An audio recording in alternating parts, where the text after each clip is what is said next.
Lava tubes of Etna volcano in the southern Italy in the island of Sicily. Many of us heard about the lava tubes since the Apollo program to the moon.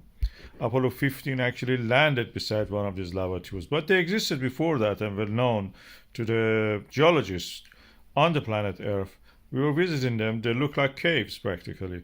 You go inside them and they have anything that a cave have, even a stalagmite they can have. But we know them first as public by the moon. That is the one of the lunar sources that we think that there is a lava tube under it. On the planet Mars, we have them. We know them because we saw first on the Earth. On the moon, they exist like that. You see a chain of craters like this. We actually have landed beside one of them, as I told that Apollo 15 did that. Beside the Hadley Reel, it is a lava tube. The roof of it has collapsed.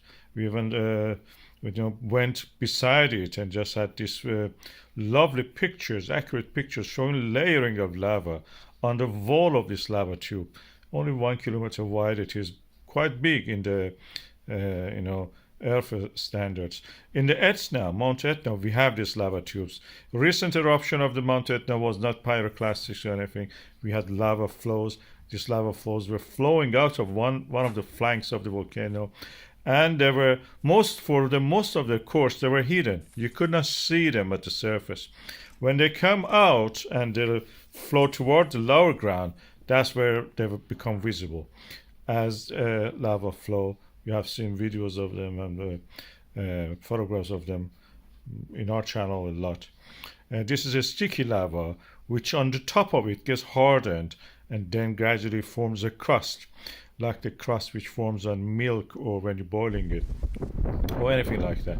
As you can see here, they're all the time coming out of the this volcanic eruption at the Etna.